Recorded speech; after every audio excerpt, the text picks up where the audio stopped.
Hello everyone, my name is Mohit and this is Crash Course Civil Services. This is part 1 of our revised Polity Through MCQ video series and इस video में आज हम historical background वाला chapter discuss करेंगे जो आपने लक्ष्मीकांत से पढ़ा है। तो ये जो MCQs हैं हमारे वो टोटली लक्ष्मीकांत पे बेस्ड हैं।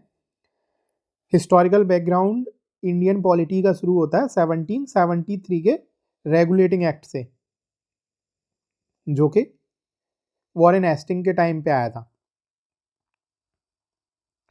और ये हम डिस्कस करेंगे इंडियन इंडिपेंडेंस एक्ट 1947 तक, और बीच बीच में जितने भी डेवलपमेंट हुए हैं, रेगुलेटिंग एक्ट आए हैं, पिट्स इंडिया एक्ट आया था, या काउंसिल्स एक्ट आए हैं, या गवर्नमेंट ऑफ इंडिया एक्ट आए हैं, या जो भी दूसरे हिस्टोरिकली पॉलिटी में जितने भी डेवलपमेंट हुए हैं इंडिया में। तो ये MCQs पे बेस्ड हैं सारे क्वेश्चंस, और सारे क्वेश्चंस जो हैं लक्ष्मीकांत से लिए गए हैं। तो पहला क्वेश्चन है, with respect to the regulating act of 1773 consider the following statements. 1. The British Parliament declared companies' territories in India as British possessions under this act. Second है, company became subordinate department of British government as per this act. Third है, British cabinet was given the right to exercise control over Indian affairs for the first time under this act. तो regulating act आया था 1773 में। ये first attempt था British parliament का, जो India या ईस्ट इंडिया कंपनी थी उसके पॉलिटिकल या कमर्शियल अफेयर को रेगुलेट करने के लिए किया गया था। तो 1773 में वॉरेन हेस्टिंग के टाइम पे आया था। इसमें प्राइमरी जो प्रोविजंस थे वो थे कि जो गवर्नर था बंगाल का, उसको गवर्नर जनरल बना दिया था बंगाल का ही। इसके अलावा सुप्रीम कोर्ट एक कहाँ पे, कोलकाता में सुप्रीम कोर्ट की स्थापना की गई थी, जिसमें 3 जजेस और एक CJI थे, चीफ जस्टिस थे, CJ थे। इसके अलावा एक गवर्नर जनरल की एग्जीक्यूटिव काउंसिल बनाई गई थी, जिसमें कि 4 मेंबर हुआ करते थे। तो British parliament declared company's territories in India as British possession under this act. ये इस एक्ट में नहीं हुआ, ये पिट्स इंडिया एक्ट में हुआ जो 1784 के में आया था।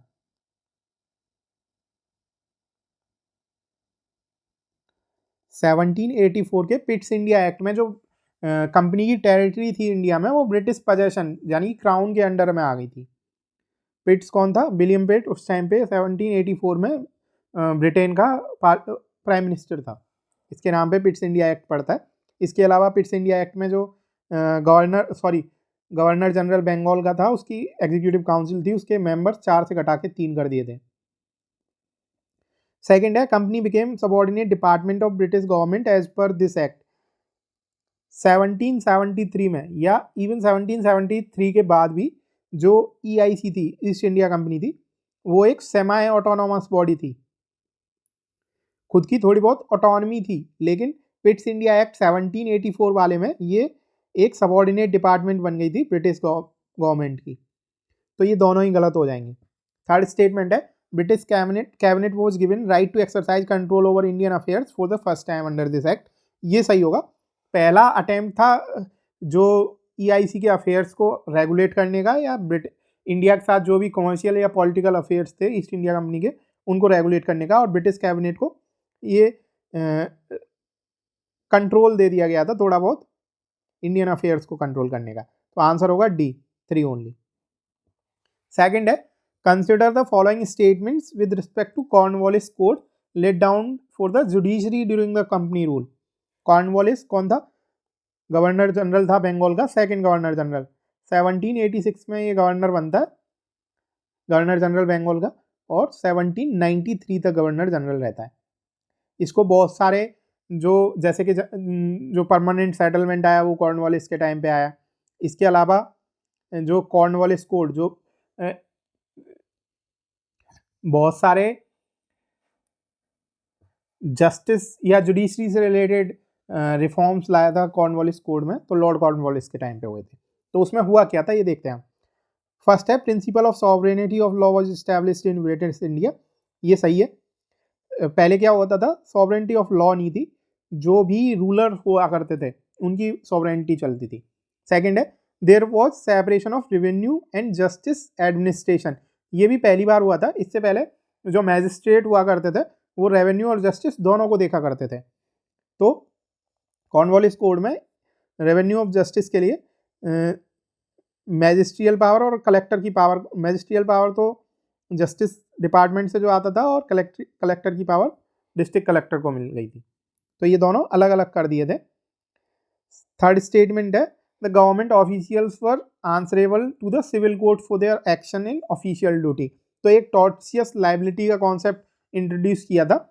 जो गवर्नमेंट ऑफिशियल थे उनको सिविल लाइबिलिटी बनती थी, अगर कुछ भी ऑफिशियल ड्यूटी के दौरान पे वो कोई भी ऐसा काम करते हैं जिससे किसी को इंजरी होती है तो उस पर सिविल ड्यूटी, सिविल कोर्ट में वो आंसरेबल है। तो आंसर होगा D, all of the above. Third question है consider the following statement with respect to charter act of 1833। First है a highly centralized administrative setup was introduced in India. Second है monopoly of East India Company was abolished in all sectors.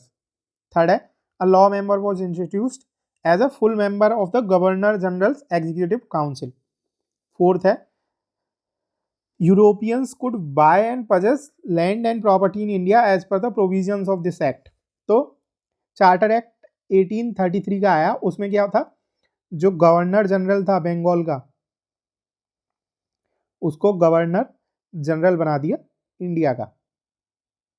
और governor general India का पहला कौन था, William Bentinck, governor general बना दिया India का। और इसके अंडर में जो दूसरी प्रेसिडेंसी थी, जैसे बॉम्बे प्रेसिडेंसी हो गई या मद्रास प्रेसिडेंसी हो गई, उनके बहुत सारे राइट्स थे, रेवेन्यू राइट्स हो गए या मिलिट्री राइट्स थे, वो गवर्नर जनरल ऑफ इंडिया को प्रोवाइड कर दिए गए। और ये जो रिफॉर्म्स थे या चार्टर एक्ट था उसने एक हाईली सेंट्रलाइज्ड एडमिनिस्ट्रेटिव सेटअप स्थापित किया इंडिया में, ठीक, जो मतलब पहले से था। तो आप जब सेंट्रलाइजेशन और डिसेंट्रलाइजेशन का देखते हैं तो 1773 से रेगुलेटिंग एक्ट आया, उसके बाद 1833 तक सेंट्रलाइजेशन की तरफ मूव कर रहा था जो एडमिनिस्ट्रेटिव सेटअप था, जो फाइनली 1858 में फुली सेंट्रलाइज्ड हो गया। 1858 से 1990 से शुरू हुआ डिसेंट्रलाइज्ड होना, ठीक। तो पहला स्टेटमेंट सही है। सेकंड है monopoly of east India company was abolished in all sector. तो ईस्ट इंडिया कंपनी को पहले मोनोपोली थी कमर्शियल ट्रेड में, जो कि 1813 के एक्ट में, 1813 के एक्ट में, चार्टर एक्ट में, उसमें क्या था, ये मोनोपोली खत्म कर दी गई।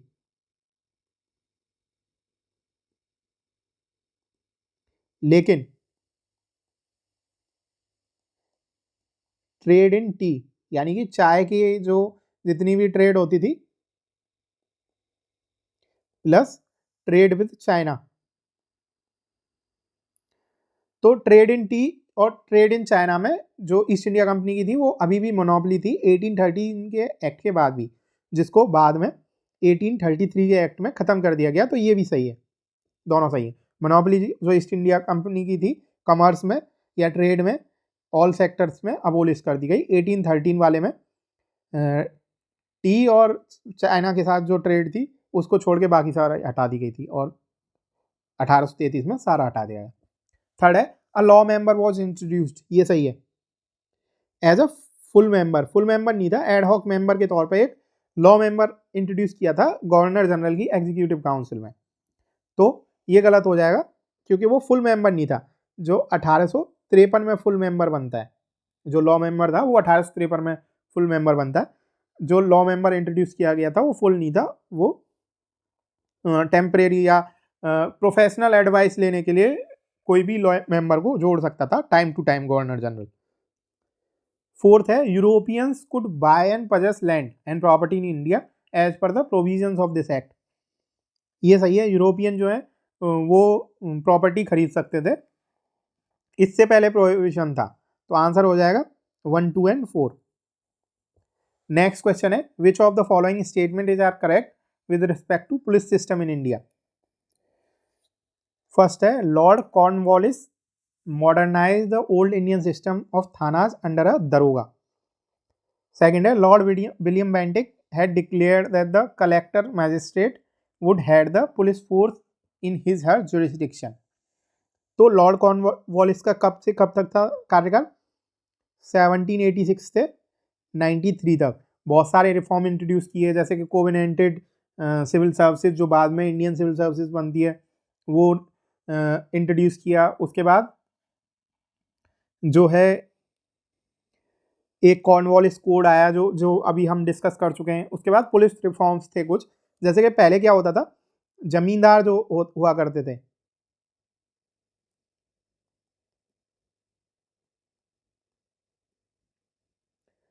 और फौजदार हुआ करते थे, वही जो है इन्फोर्स करते थे, लॉ इन्फोर्समेंट के लिए वही यूज हुआ करते थे। जमींदार लॉ इन्फोर्समेंट के लिए फौजदार का उपयोग करते थे। फौजदार एक वो हुआ करती थी। ये नवाब और मुगलों के टाइम से इन्होंने सेम सिस्टम लिया था, वॉरेन हेस्टिंग के टाइम पे, लेकिन कॉर्नवालिस ने इसको रिफॉर्म करके मॉडर्न थाना बनाए और थाना पे दरोगा हुआ करता था। ये सही है। और डिस्ट्रिक्ट में एसपी हुआ करता था, सही हो जाएगा। सेकंड है, William Bentinck had declared that the collector magistrate would head the police force in his her jurisdiction. William Bentinck ने ये सही किया था, ये सही है। विलियम बेंटिक ने एसपी का पद हटा दिया था और जो पुलिस ड्यूटीज थी डिस्ट्रिक्ट में वो कलेक्टरेट या मजिस्ट्रेट जो हुआ करता था उसको दे दी थी, लेकिन बाद में थोड़े दिन बाद ही सिस्टम हट गया और एसपी का सिस्टम दोबारा इंट्रोड्यूस कर दिया गया। दोनों सही है, बोथ 1 and 2। नेक्स्ट क्वेश्चन है, which of the following statement is are correct are not correct, sorry not correct है with respect to civil services during British India. तो ब्रिटिश इंडिया में सिविल सर्विस का कैसे क्रोनोलॉजिकली या growth कैसी होती है वो देखते हैं। Cornwallis introduce system of promotion through seniority among civil servants in India.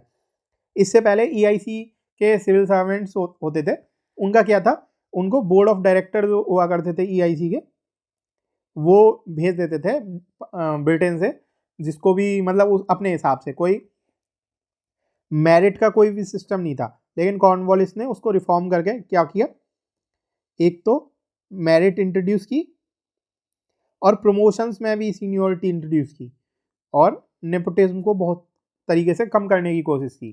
तो ये सही होगा। इसके अलावा कोवेनेंटेड सिविल सर्विसेज भी इंट्रोड्यूस की थी कॉर्नवालिस ने, जो बाद में आईसीएस बन जाती है। इसीलिए कॉर्नवालिस को father of Indian civil services बोलते हैं।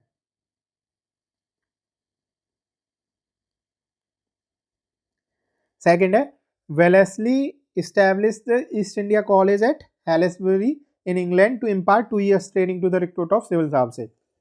तो जो भी कॉर्नवालिस ने इंट्रोड्यूस किया था मेरिट का प्रोविजन, उसके थ्रू वेलेस्ली जो था कॉर्नवालिस के बाद आता है, उसने एक फोर्ट विलियम कॉलेज एस्टेब्लिश किया।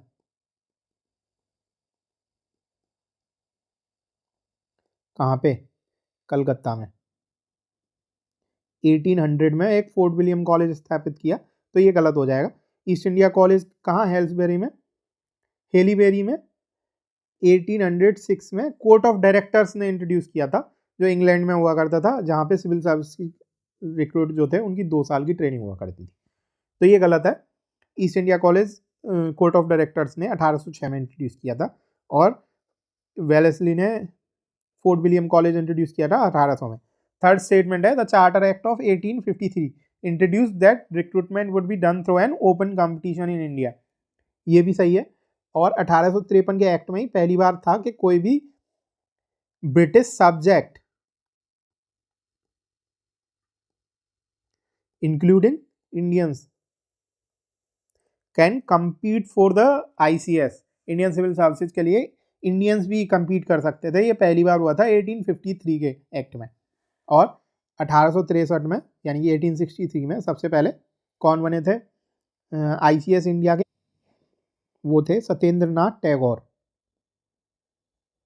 सत्येंद्र नाथ टैगोर 1863 में पहले ICS। तो आंसर होगा 1 and 3 only C. Sorry, not correct पूछा है, तो आंसर होगा 2 B only. With reference to system of judiciary under the company rule, which of the following statement are not correct? ठीक, नॉट करेक्ट पूछा है। Robert Clive introduce district दीवानी अदालत and फौजदारी अदालत। रॉबर्ट क्लाइव पहला गवर्नर था बंगाल का। और किस लिए जाना जाता है? बैटल ऑफ बक्सर के लिए,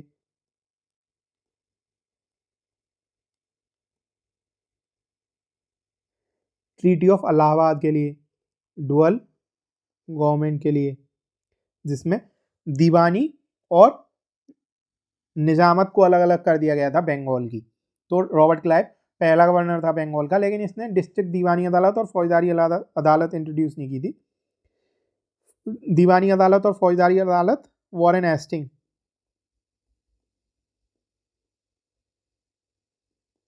1785 से 1785 तक पहला गवर्नर जनरल था बंगाल का और सेकंड गवर्नर था बंगाल का। ठीक है, रॉबर्ट क्लाइव के बाद गवर्नर बनता है और बाद में गवर्नर जनरल बन जाता है पहला बंगाल का। उसने इंट्रोड्यूस किया था डिस्ट्रिक्ट दीवानी अदालत और फौजदारी अदालत, तो ये गलत हो जाएगा। इसके अलावा जो वॉरेन हेस्टिंग है, इसको इम्पीचमेंट के लिए भी जाना जाता है। 1785 में इंडिया से जाने के बाद वॉरेन हेस्टिंग्स को ब्रिटिश पार्लियामेंट ने इम्पीचमेंट प्रोसीडिंग्स चलाई थी। सेकंड है, इन केस ऑफ डिस्ट्रिक्ट फौजदारी अदालत दीवानी अदालत all native Indians were subjected to same laws. फौजदारी अदालत जो है क्रिमिनल केसेस को क्रिमिनल ट्रायल चलते थे और दीवानी अदालत में सिविल सूट्स चलते थे। क्रिमिनल ट्रायल फौजदारी अदालत में और दीवानी अदालत में सिविल सूट। तो all native Indians were subjected to same laws, ये गलत हो जाएगा। जो फौजदारी अदालत है उनमें क्रिमिनल ट्रायल में तो सही है कि जो भी नेटिव इंडियंस थे उन पर सेम लॉ एप्लीकेबल थे, लेकिन दीवानी अदालत में हिंदूज और मुस्लिम्स पे अलग अलग लॉज एप्लीकेबल थे। हिंदूज पे हिंदू लॉ जो थे पर्सनल लॉज वो एप्लीकेबल थे और मुस्लिम्स पे मुस्लिम पर्सनल लॉ। ठीक, ये भी गलत हो जाएगा। थर्ड है, the regulating act of 1773 established the Supreme Court at Calcutta which was competent to try all Indians but excluded British subject। ये भी गलत है। इसमें यह था इंडियंस को भी वो ट्राई कर सकता था, मतलब उनके केसेस का ट्रायल चल सकता था या सूट्स चल सकते थे उनके अगेंस्ट या उनके द्वारा, और ब्रिटिश सब्जेक्ट को भी। तो आंसर होगा डी, तीनों गलत है। ठीक, नेक्स्ट क्वेश्चन है, consider the following statement with respect to Lord Macaulay's minute. Lord Macaulay कौन था? जैसा कि अभी हमने डिस्कस किया था 1833 के एक्ट में एक लॉ मेंबर इंट्रोड्यूस किया गया था एग्जीक्यूटिव काउंसिल में। ये परमानेंट नहीं था, बाद में 1853 में परमानेंट हो गया था। तो लॉर्ड मैकॉले वही लॉ मेंबर जो था वो लॉर्ड मैकॉले था। इसी के लॉर्ड मैकॉले के रिकमेंडेशन पे बाद में बहुत सारे लॉ जो हैं वो कोडिफाई हुए थे, लेकिन ये लॉर्ड मैकॉले मिनट जो है वो एजुकेशन से रिलेटेड है।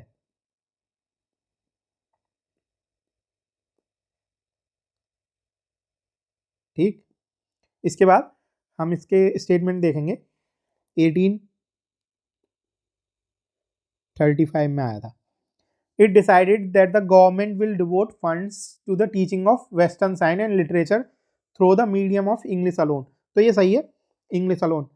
अभी तक एक कंट्रोवर्सी चलती थी एंजेलिसिस्ट और ओरिएंटलिस्ट में। ओरिएंटलिस्ट जो थे वो नेटिव या वर्नाकुलर को ज़्यादा प्रेफर करते थे, और जो एंजेलिसिस्ट थे ब्रिटिश एडमिनिस्ट्रेटिव सेटअप में या पॉलिटिकल जो भी सेटअप था उसमें एंजेलिसिस्ट जो इंग्लिश को प्रमोट करने की बात करते थे। तो लॉर्ड मैकॉले एंजेलिसिस्ट स्फीयर से आता था, तो उसने यही बोला था इंग्लिश मीडियम को ही प्रमोट किया जाए। और सेकंड स्टेटमेंट है, it recognize the importance of female and vocational education through government help. ये गलत है। फीमेल एजुकेशन और वोकेशनल एजुकेशन, इन दोनों को ही उन्होंने नकार दिया था। वुड्स डिस्पैच आएगा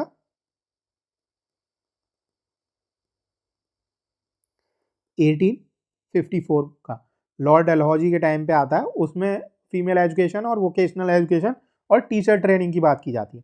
थर्ड है lord Macaulay advocated shutting down of all college where only eastern philosophy and subject were taught. ये भी सही है, ईस्टर्न फिलॉसफी और सब्जेक्ट को कौन प्रमोट करता था, वो ओरिएंटलिस्ट थे, तो ये भी सही हो जाएगा। तो आंसर होगा 1 and 3 ओनली, सी। इसके अलावा लॉर्ड मैकॉले ने डाउनवर्ड फिल्ट्रेशन थ्योरी दी थी।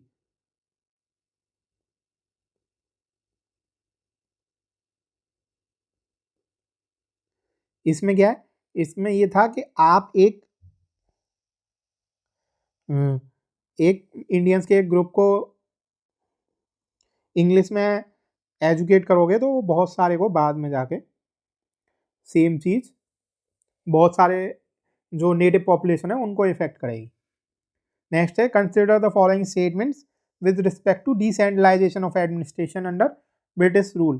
फर्स्ट है Lord Mayo's resolution of 1870 the provincial government were authorize to resort to local taxation. ये सही है, लॉर्ड मेयो का 1870 का जो रेजोल्यूशन था उसमें ये था प्रोविंशियल गवर्नमेंट लोकल टैक्सेशन कर सकते हैं।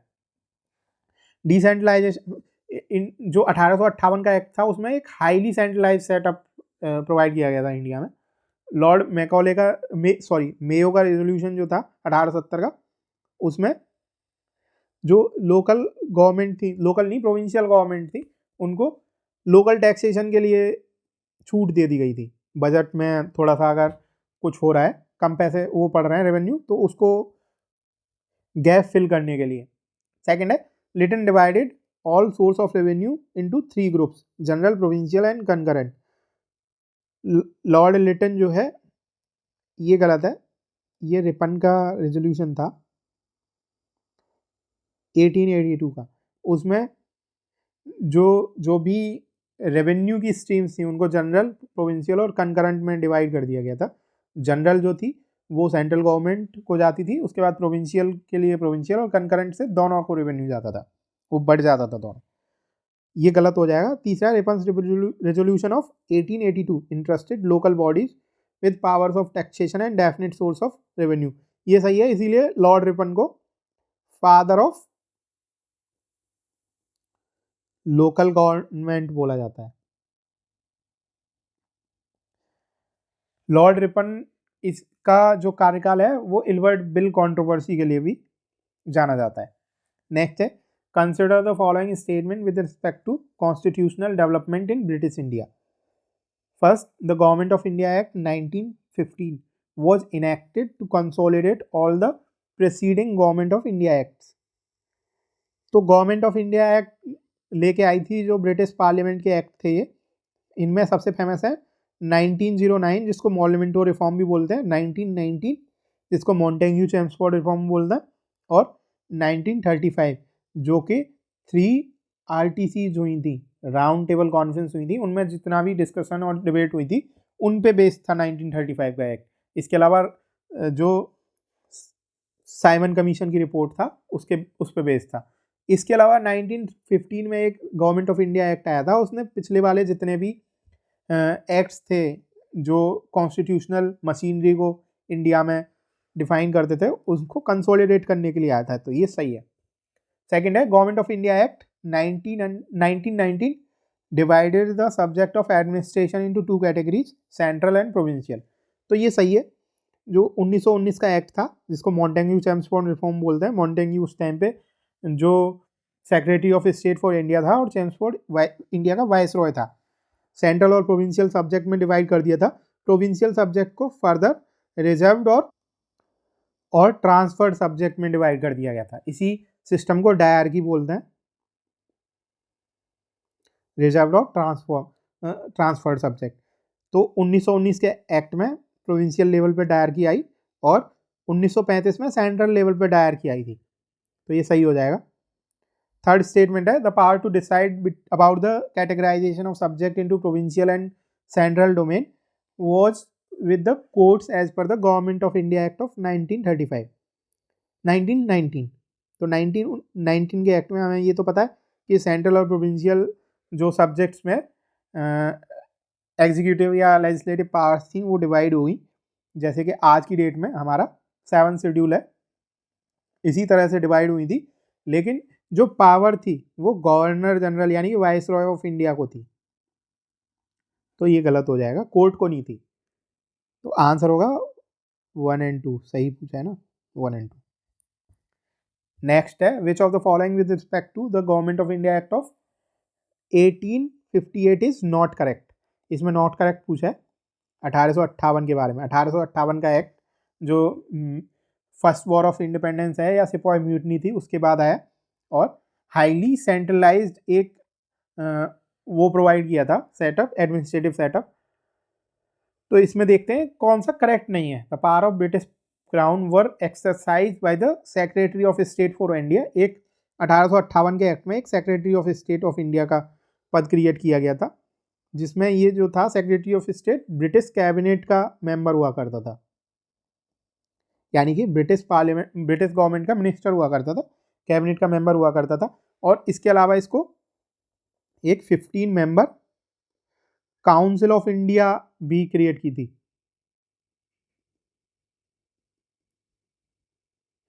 15 मेंबर काउंसिल ऑफ इंडिया थी। तो power of British crown were exercise by the secretary of state for India, ये सही है, सही है। इसके अलावा council of India was comprise exclusively of people from British India. British India नहीं थी, ये केवल ब्रिटेन से थी, ब्रिटेन से थे। 15 जो मेंबर थे उसमें मोस्टली जो थे या तो नॉमिनी हुआ करते थे क्राउन के,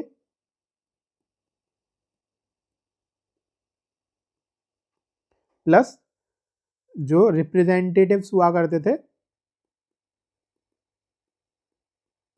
ईस्ट इंडिया कंपनी के डायरेक्टर्स के। ठीक, तो ये गलत हो जाएगा। थर्ड है, administration of country was unitary in nature, ये सही है, हाईली सेंट्रलाइज सेटअप था। प्रोविंशियल बॉडीज थी, प्रोविंशियल गवर्नर्स थे, लेकिन वो सबऑर्डिनेट थे वाइसरॉय ऑफ इंडिया के। ठीक, the entire machinery of administration was bureaucratic in nature, ये भी सही है। तो जो गलत वाला है ये है, आंसर होगा 2 या बी जो भी है। Which one of the following statement reflect short coming of the government of India. Short coming का मतलब बात तो सही होगी, उसमें दी हुई है, लेकिन शॉर्ट कमिंग की government of India act of 1919 की। तो फर्स्ट है, there was no provision for collective responsibility of the ministers to the provincial legislature.